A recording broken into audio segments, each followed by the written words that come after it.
स्वागत है आप सभी का एबीपी गंगा में। मैं हूं आपके साथ प्राची पाराशर। हाथरस केस की आग दिल्ली तक पहुंच गई है। प्रियंका गांधी जहां पंचकुइया रोड पर वाल्मीकि मंदिर में पीड़िता के लिए रखी गई प्रार्थना सभा में पहुंची, तो वहीं जंतर मंतर पर भी छात्र संघ ने प्रदर्शन किया और कैंडल मार्च निकालकर पीड़िता के लिए इंसाफ की मांग की। दो तस्वीरें आपके सामने हैं। तो हाथरस केस में अब इंसाफ की मांग पूरे देश में उठ रही है और देश भर से लोगों के अंदर जो गुस्सा है वो भी फूट रहा है। और वही सवाल है जो लगातार हम पूछ रहे हैं कि आखिर बेटियां कब सुरक्षित होंगी इस देश में, बेटी को इंसाफ कब मिलेगा, ये एक बड़ा सवाल है। क्योंकि अभी तक हाथरस केस में जो कुछ हो रहा है वो सब कुछ सवालों के घेरे में है। प्रशासन की कार्यप्रणाली, पुलिस की बेवजह की सख्ती, सब कुछ सवालों के घेरे में है और इशारा इस तरफ करती है कि क्या कुछ छिपाने की कोशिश कर रहा है प्रशासन। दो तस्वीरें आपके सामने हैं। देखिए, इस पूरे मामले पर राजनीति भी जमकर हो रही है और विपक्ष इस पूरे मामले पर सरकार को घेर रहा है। कल किस तरीके की तस्वीर बनी थी वो हमने देखा था। आज प्रियंका गांधी वाल्मीकि मंदिर में पहुंची पंचकुइया रोड पर, वहां पर मृतका के लिए जो प्रार्थना सभा रखी गई थी उसमें शामिल हुई। और ये सीधी तस्वीरें देखिए आपको दिल्ली से हम दिखा रहे हैं। चूंकि आज गांधी जयंती भी है, आज 2 अक्टूबर भी है, तो बापू को जहां याद किया जा रहा है, तो वहीं आज के दिन एक बेटी को इंसाफ दिलाने की एक मुहिम पूरे देश ने छेड़ रखी है। और देखिए, कुछ इसी अंदाज में ये कैंडल मार्च निकाला जा रहा है। साफ तौर पर आप देख सकते हैं, हर कोई ये कह रहा है कि हाथरस की बेटी को इंसाफ दो। हाथरस की बेटी के साथ नाइंसाफी हुई है, उसके हक को छीना गया है और अब उसको इंसाफ मिलना चाहिए, जल्द से जल्द इंसाफ मिलना चाहिए। जो उसके गुनहगार हैं, चाहे फिर वो उसके गुनहगार हो या फिर खाकी के वो गुनहगार जिन्होंने ज्यादती की है परिवार पर, उन सबको सजा मिले, यही मांग लगातार पूरे देश से उठाई जा रही है। और ये मांग उठनी भी चाहिए क्योंकि लगातार बेटियां दरिंदगी का शिकार होती हैं और उसके बाद जरूर हमें कार्रवाई होती हुई नजर आती है। लेकिन सवाल यह है कि कब वो महफूज समाज हम दे पाएंगे अपनी बेटियों को, जहां वो बिना डरे बाहर निकल सके, बिना डरे खुली हवा में सांस ले सके।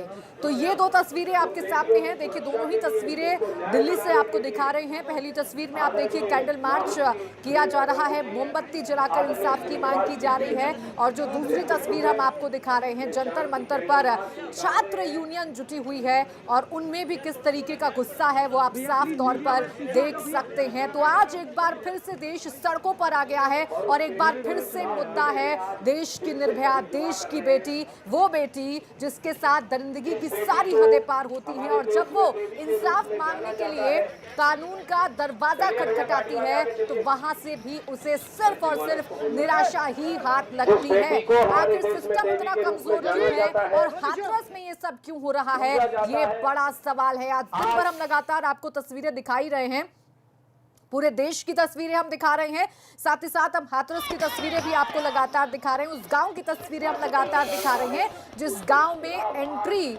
अब बंद कर दी गई है, मीडिया की एंट्री बंद कर दी गई है, कोई भी पीड़ित परिवार से मुलाकात नहीं कर सकता है। इसके बाद सवाल और भी ज्यादा गंभीर और गहरे हो जाते हैं। फिलहाल ये दो तस्वीरें आपके सामने हैं। इंसाफ के लिए गांधीगिरी का रास्ता अब अपनाया है क्योंकि आज गांधी जयंती है और आज गांधी जयंती के मौके पर इतनी बड़ी ये खबर है, इस पर लगातार लोगों का गुस्सा सामने आ रहा है और अपने अपने अंदाज में इंसाफ की मांग की जा रही है। अविनाश हमारे संवाददाता जुड़ गए ज्यादा जानकारी के साथ दिल्ली से, वो लगातार हमें अपडेट्स दे रहे हैं। अविनाश, आज पूरा देश लग रहा है कि गुस्से से उबल रहा है और इसीलिए आज एक बार फिर से सड़कों पर लोग नजर आ रहे हैं और सभी की एक मांग कि बिटिया को इंसाफ दो। बिल्कुल, अगर बात करें तो आज देश भर में आक्रोश और प्रदर्शन देखने को मिल रहा है। कांग्रेस पार्टी ने जहां आज उत्तर प्रदेश समेत दिल्ली में प्रदर्शन किया, खुद प्रियंका गांधी शामिल हुई, वहीं आम आदमी पार्टी भी अब प्रदर्शन कर रही है। अगर अभी बात करें तो देर शाम जंतर मंतर पे कैंडल मार्च जो निकाला जा रहा है वो आम आदमी पार्टी की ओर से है। इसमें आम आदमी पार्टी लगातार कह रही है कि जिस प्रकार से पीड़िता का अंतिम संस्कार किया गया, सबसे बड़ा रोष जो है पूरे देश के अंदर वो इसी बात को लेकर है कि पीड़िता का अंतिम संस्कार आनंद फानन में क्यों किया गया, क्यों परिवार को शव सुपुर्द नहीं किया गया। इसके अलावा अगर बात करें तो भारतीय भीम आर्मी के प्रमुख चंद्रशेखर ने भी कहा है कि वो प्रदर्शन करेंगे और उनके भी कई सारे कार्यकर्ता जंतर मंतर पे पहुंचे हुए हैं। कांग्रेस के भी कई सारे कार्यकर्ता जंतर मंतर पे पहुंचे हुए हैं और लगातार सभी लोग मिलकर एक ही आवाज को उठा रहे हैं और वो आवाज उठा रहे हैं हाथरस की जो बिटिया है उसको इंसाफ मिले और इसीलिए वो सब सड़कों पर उतरे हुए हैं। बिल्कुल, तस्वीरें भी हम अविनाश लगातार देख रहे हैं और अपने दर्शकों को भी दिखा रहे हैं। अविनाश, जंतर मंतर पर भी छात्रों का जो गुस्सा है वो देखने को मिल रहा है। वहां पर अभी भी लगातार कैंडल मार्च जारी है। जो स्टूडेंट्स हैं वो अभी भी डटे हुए हैं। जी बिल्कुल, अगर बताएं तो कांग्रेस की ओर से एनएसयूआई और इंडियन यूथ कांग्रेस दोनों ने मिलकर ये प्रोटेस्ट रखा हुआ है कैंडल मार्च के लिए और लगातार विरोध प्रदर्शन कर रहे हैं। अगर बात करें तो पहले इनका जो विरोध प्रदर्शन था वो इंडिया गेट पे होना था, वहां पे कैंडल मार्च हुआ था, लेकिन वहां पे परमिशन नहीं मिली, वहां पे काफी सख्त सुरक्षा कर दी गई, जिसके बाद ये अब जंतर मंतर में प्रदर्शन कर रहे हैं। इनकी मांग है कि केंद्र सरकार इस पे तत्काल दखल दे और इसके साथ साथ उत्तर प्रदेश में जिस तरीके से ये घटना हुई है, उत्तर प्रदेश की जो पुलिस कार्रवाई रही है वो सवालों के संदेह में है। कांग्रेस के तमाम सारे बड़े नेता यही कह रहे हैं कि जब ADG law and order Prashant Kumar ने ये बयान दे दिया है कि पीड़िता का रेप नहीं हुआ है, उसके साथ गैंग रेप नहीं हुआ है, तो लिहाजा अब पुलिस के ऊपर भरोसा नहीं रहा, क्योंकि पीड़िता ने मरते वक्त जो वीडियो बनाया था उसमें यही कहा था कि उसके साथ दरिंदगी हुई है, उसके साथ रेप हुआ है, तो लिहाजा इसलिए पीड़िता के बयान को न मानते हुए पोस्टमार्टम की गलत रिपोर्ट दिखाई जा रही है। इसलिए अब उत्तर प्रदेश पुलिस के ऊपर भरोसा नहीं रहा और लगातार इसी के लिए प्रदर्शन कर रहे हैं तमाम सारे कांग्रेस के नेता, चाहे आम आदमी पार्टी हो या फिर तमाम सारी जो अन्य पार्टियां हैं। वो उत्तर प्रदेश पुलिस से बाहर जांच जाए, कोर्ट के दायरे में जांच जाए या सीबीआई जांच हो, इसके लिए लगातार सभी लोग प्रदर्शन कर रहे हैं। बिल्कुल अविनाश, देखिए उत्तर प्रदेश में क्या हो रहा है ये तो हम देख ही रहे हैं। हाथरस में किस तरीके की तस्वीर बन रही है ये भी हम लगातार देख रहे हैं। तो क्या जो उत्तर प्रदेश की हलचल है वो दिल्ली में महसूस की जा सकती है? यहाँ के नेताओं में, केंद्रीय मंत्रियों में किसी प्रकार की कोई हलचल, दखल दिया जाएगा इस मामले में, क्योंकि मामला बहुत बड़ा होता जा रहा है अविनाश?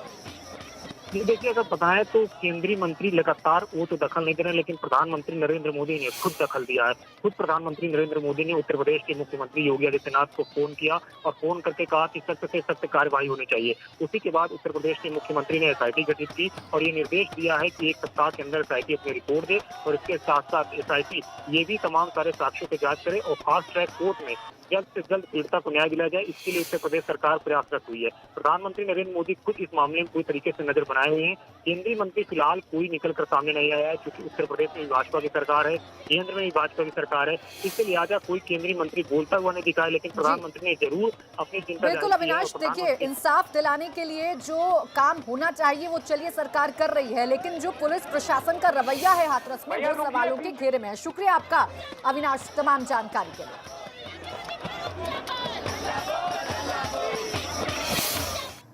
तो ये तस्वीरें लगातार सवाल पूछ